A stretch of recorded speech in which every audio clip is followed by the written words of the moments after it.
E aí, pessoal, beleza? Vamos dar sequência aos nossos trabalhos? Nosso ponto de hoje, o nosso tema escolhido para o vídeo de hoje é fontes do direito processual penal. Além de fontes, também dará tempo nós trabalharmos aqui a interpretação da lei processual penal.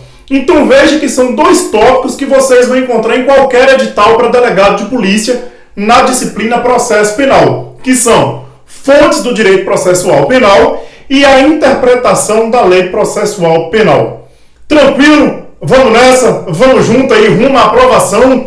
E o que é que eu tenho sobre fontes do direito processual penal? O que é que eu tenho aí de principal aspecto?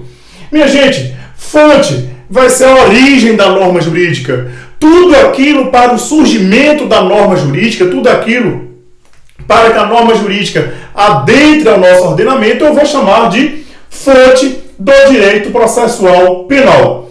E tradicionalmente nós já sabemos que as fontes são divididas em fontes materiais e fontes formais. Então olha que simples o conceito. Fonte é a origem da norma jurídica. É tudo aquilo para o surgimento da lei. E eu vou dividir em fontes formais e fontes materiais. Fechou? Então vamos lá na fonte material, também chamada de fonte substancial ou fonte de produção. Pessoal, aqui na fonte material eu estou falando da elaboração da lei processual penal. E somente o Estado pode produzir lei processual penal. Tranquilo? Quando eu digo fonte material, eu estou falando da criação, da produção, da elaboração da lei, e somente o Estado pode criar a lei processual penal. No nosso sistema constitucional, nós sabemos que no Brasil a competência aí é da União. Então, quem pode legislar acerca do direito processual penal é a União. Trata-se, minha gente, de competência privativa, tá ok? Não é competência exclusiva. E eu vou tirar isso de onde? Eu vou tirar essa conclusão do artigo 21, inciso 1 e parágrafo único da Constituição Federal. Eu tenho que a competência da União para legislar sobre processo penal é privativa e não exclusiva. Por quê?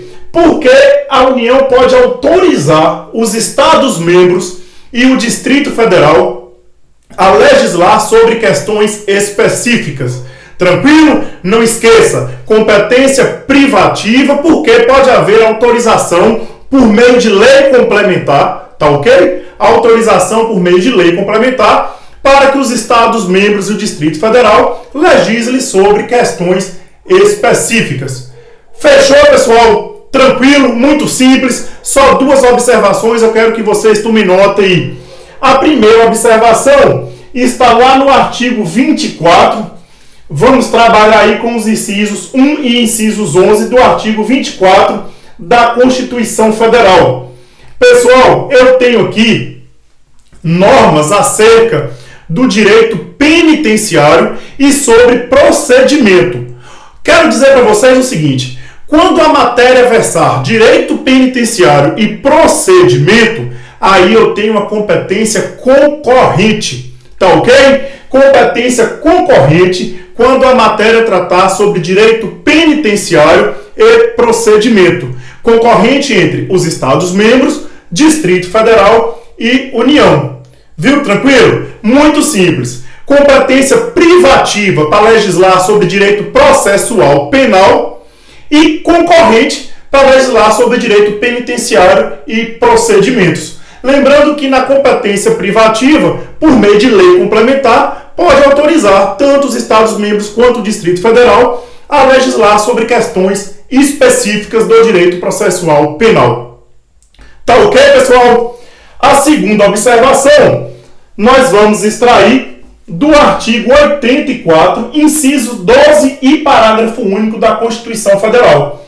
Artigo 84, inciso 12 e parágrafo único. Eu tenho uma regrinha muito simples. Eu tenho lá que o presidente da República, ele pode, por meio de decreto, aí conceder indulto e comutar a pena. Então veja, por meio de decreto, o presidente da República pode conceder indulto e comutar pena. Agora, minha gente, cuidado com o seguinte: não significa que por meio de medida provisória o presidente da República possa legislar acerca do direito processual penal, porque aí ele estaria usurpando uma competência legislativa da União. Ele estaria usurpando aí uma função legislativa. Tá ok? O presidente da República pode aí, por meio de decreto, comutar pena e conceder indulto. Fechou? Isso era o que tínhamos para falar acerca de fontes material, substancial ou de produção. Tranquilo, minha gente? Vamos seguir aqui, vamos trabalhar. A outra classificação é a fonte formal, também chamada de cognição ou de revelação. Muito simples.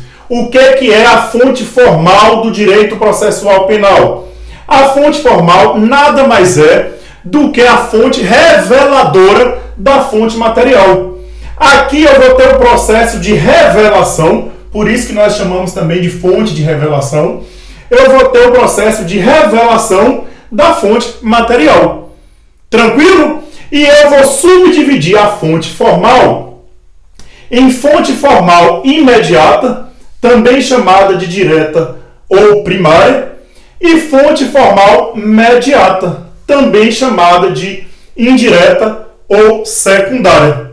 Viu que tranquilo? Só para a gente pegar o gancho aqui. Estou trabalhando as fontes do direito processual penal, que pode ser material ou formal. A fonte material é a criação da lei, somente aí a União, competência privativa para legislar sobre, e a fonte formal é o processo de revelação da fonte material, que pode ser imediata ou mediata. Vamos ver então o que nós temos acerca da fonte formal imediata do processo penal. A doutrina classifica aqui, na fonte formal imediata, as leis e os tratados internacionais.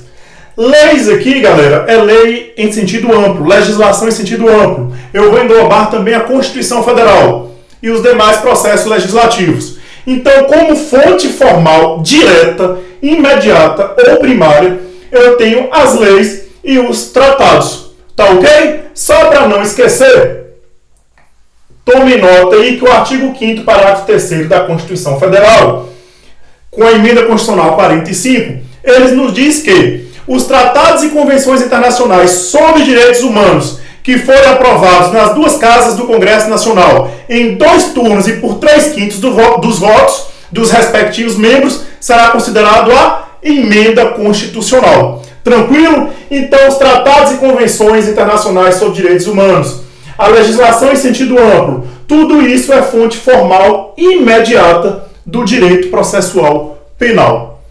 Fechou? Vamos então aqui o último ponto desse quadro, que é a fonte formal mediata, ou indireta, ou secundária.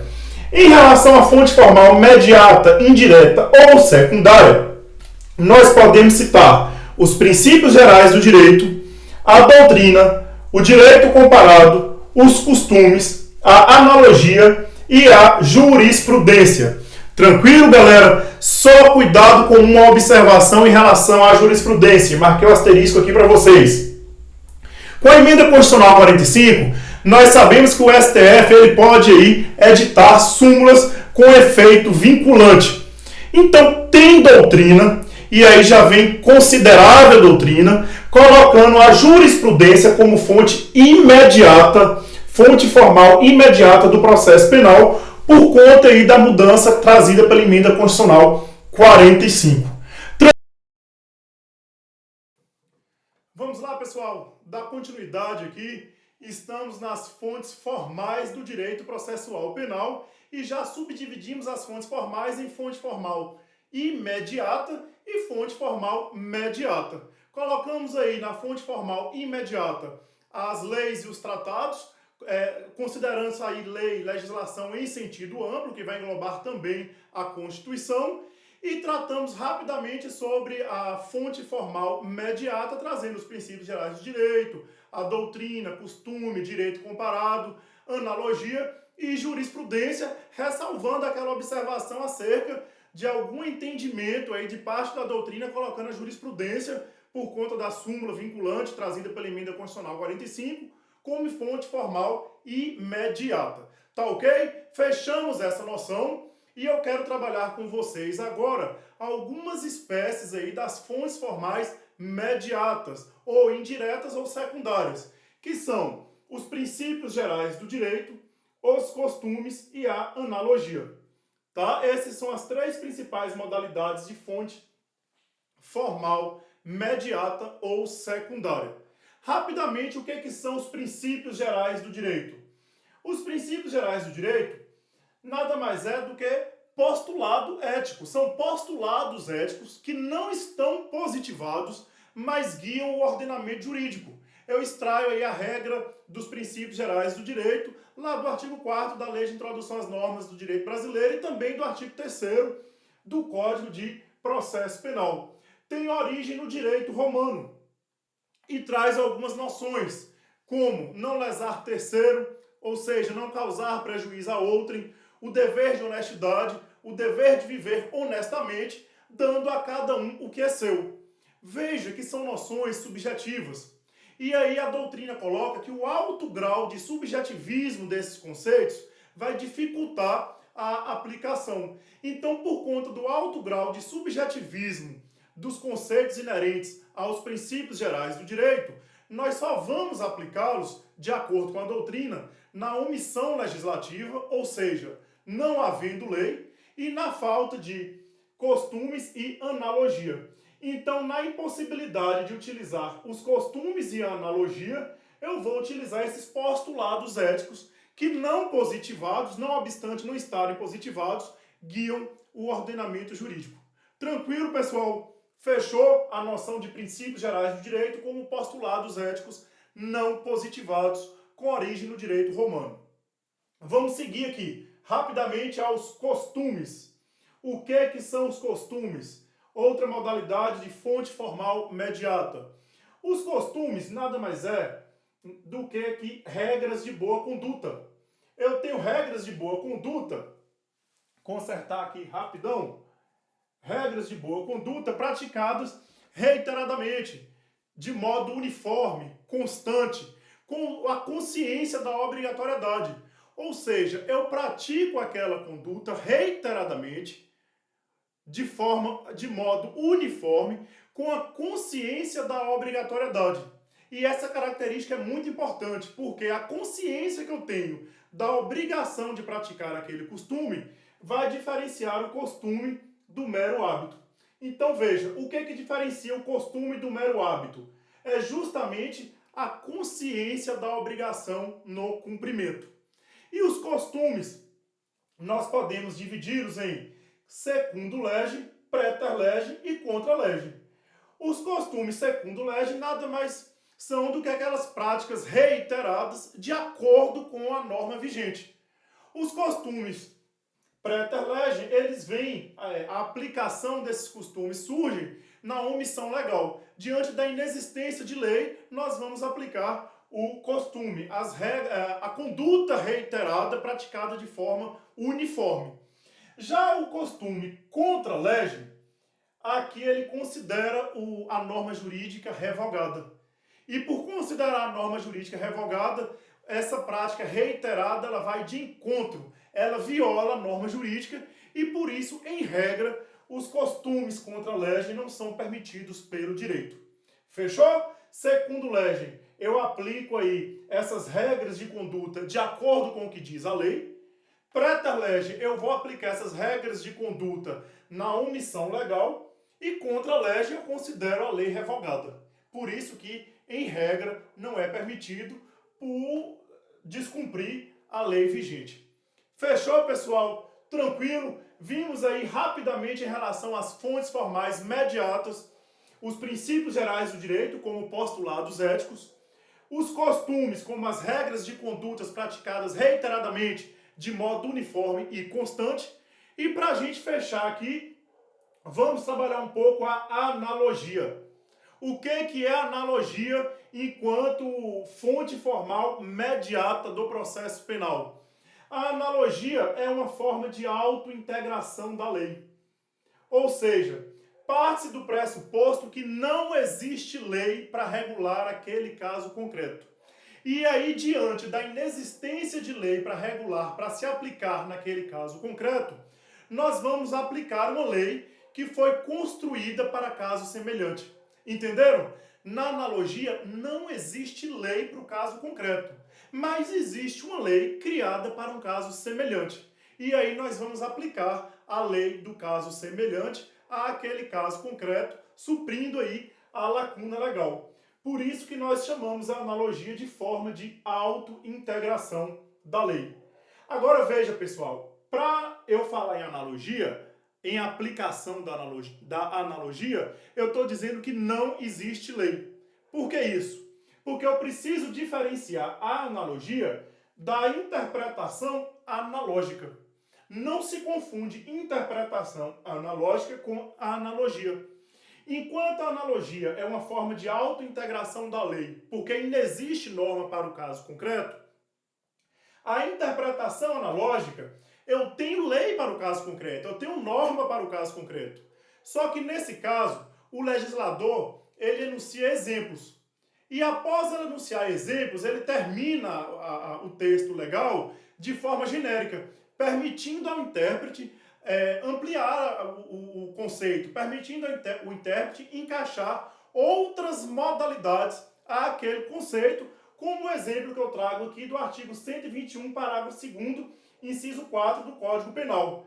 Veja que, após trazer o enunciado, após exemplificar, o legislador termina dizendo: ou outro recurso que dificulte ou torne impossível a defesa do ofendido. Entendeu, galera? Na interpretação analógica tem lei, só que o legislador encerra permitindo que o intérprete coloque outras possibilidades. Ele não fecha o conceito legal. Tranquilo? A analogia, ela pode ser dividida em analogia legis e analogia iuris. Analogia legis e analogia iuris. Na analogia legis, diante da omissão da lei, porque na analogia eu não tenho lei ao caso concreto, eu vou aplicar legislação semelhante. Eu vou aplicar lei positivada semelhante. Na analogia iuris, de acordo com a doutrina, o que é que vai ocorrer diante da inexistência de lei ao caso concreto? Eu vou aplicar princípios do direito. Então veja, eu tenho a omissão legal, na analogia legis aplicando aí a lei semelhante e na analogia iuris aplicando princípios do direito. Fechou, pessoal? Só duas observações aí para a gente terminar essa parte da aula em relação à analogia. Primeiro que, no processo penal, é possível analogia em prejuízo ao réu. Não confunda, tá? Porque no processo penal, no direito penal, perdão, a gente sabe que não pode. Nós sabemos que não é possível analogia em prejuízo ao réu nas normas de direito penal. Só que nas normas de processo penal é possível sim a aplicação analógica em prejuízo ao réu. E uma outra observação para a gente adequar aqui o nosso processo penal ao sistema constitucional é a seguinte: quando eu tiver uma medida restritiva de direito, como por exemplo medidas cautelares do processo penal, aí a analogia ela deve ser vista com reservas.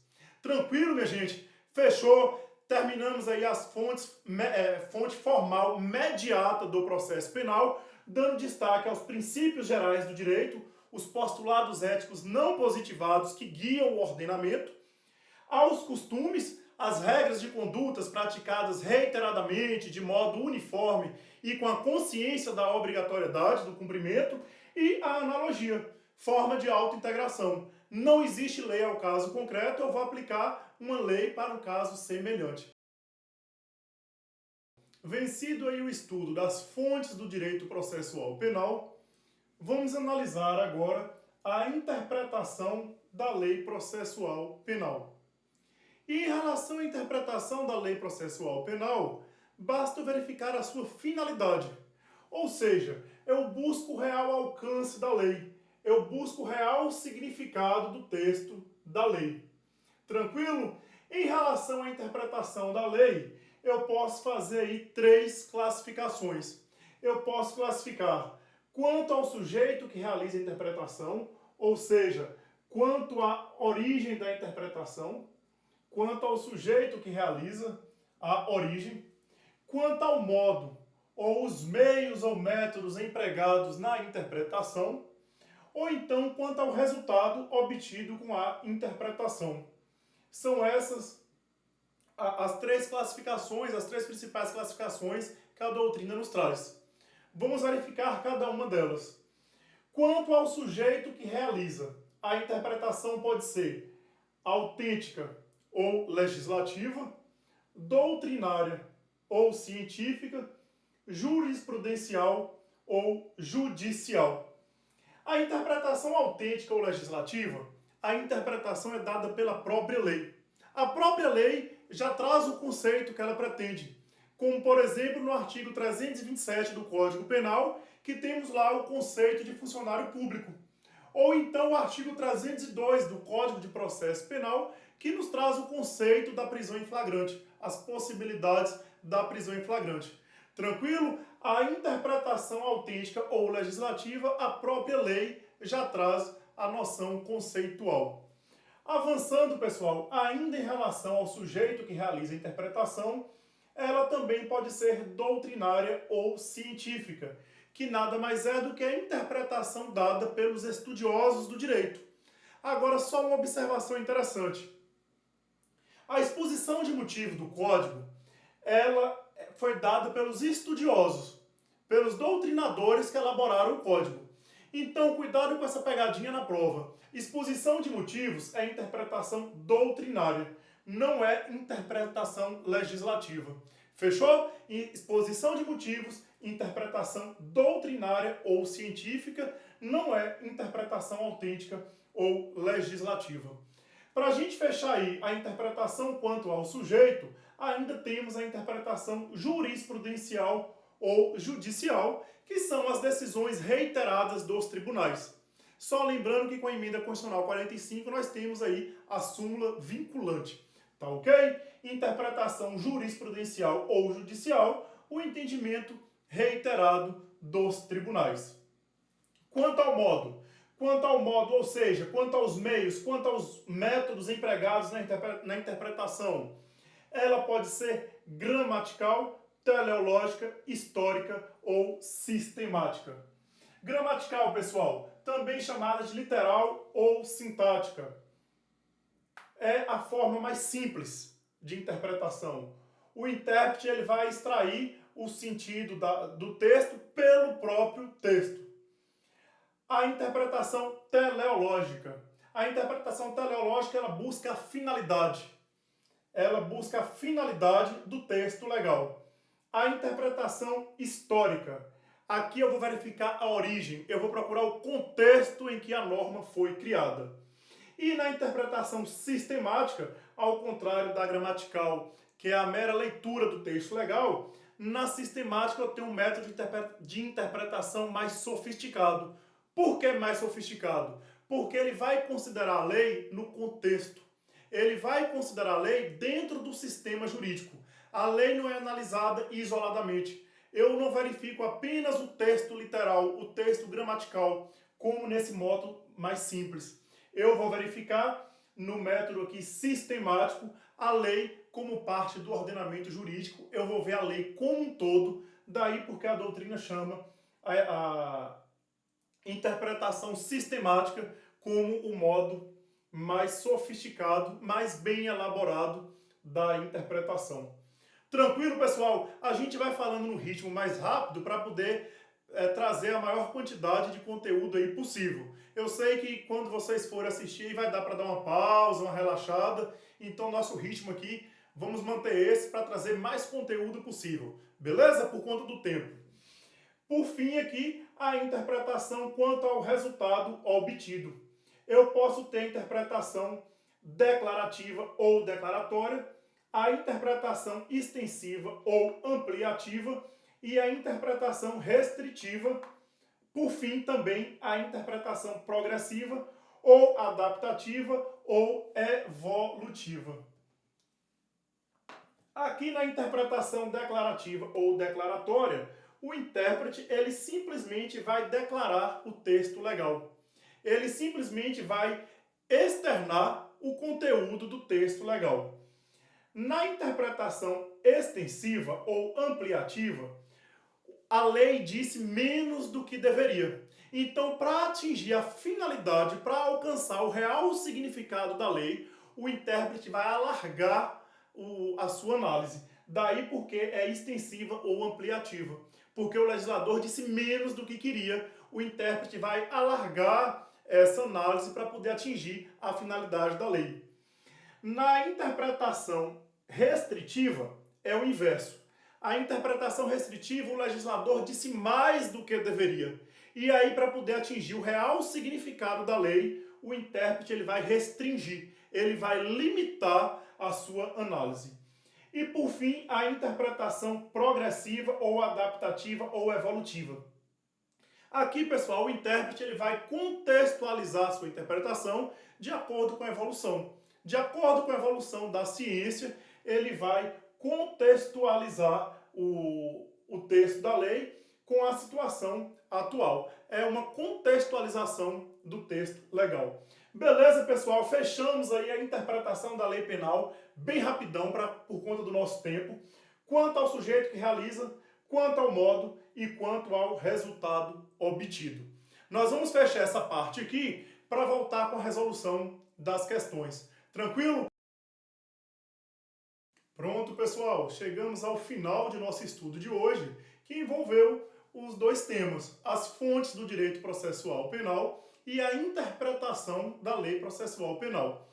Como combinado, vamos finalizar aqui resolvendo questões sobre os temas estudados. Só lembrando que está disponível aí para vocês o nosso roteiro, nosso material de apoio em PDF, juntamente com as questões e os gabaritos. Tranquilo? Então, imagino que vocês já estão de posse aí das questões, vamos analisá-las. A nossa primeira questão, ela foi extraída do concurso de delegado de polícia do estado de São Paulo de 2014, do ano de 2014. E ela diz o seguinte: em se tratando de processo penal, assinale a alternativa que apresenta, correta e respectivamente, uma fonte direta e uma fonte indireta. Então, olha que simples, pessoal. Não dá para poder perder uma questão dessa. Ele quer uma fonte direta e uma fonte indireta do processo penal. Costume e lei. Não, sabemos que o costume é uma fonte indireta e a lei uma fonte direta. Costume e jurisprudência. Aí nós já matamos como errado porque o costume é uma fonte indireta e ele quer inicialmente uma fonte direta. Tranquilo? Doutrina e jurisprudência. Também a doutrina é uma fonte indireta. Vimos aqui na aula. Princípios gerais do direito e doutrina. Ele traz aí no enunciado D 2 exemplos de fonte indireta. Enunciado é o que nos restou para ser como correta. Leis e costume. Perfeitamente. Nós vimos que as fontes diretas são as leis, legislação em sentido amplo e os tratados. Então, lei está correto como fonte direta.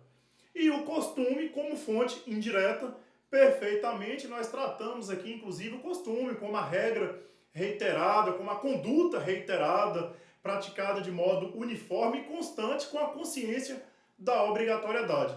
Perfeito? Então, a questão 1 aí do concurso delegado de São Paulo 2014, a alternativa correta é a E. A lei como fonte direta e o costume como fonte indireta do processo penal. Beleza, pessoal? Fechou aí? Vamos para a nossa segunda questão. Essa segunda questão é do concurso de delegado da Polícia Civil do Estado de Goiás do ano de 2013. E ela diz o seguinte: as normas genuinamente processuais, alternativa A, admitirão interpretação extensiva e aplicação analógica, bem como suplemento dos princípios gerais do direito.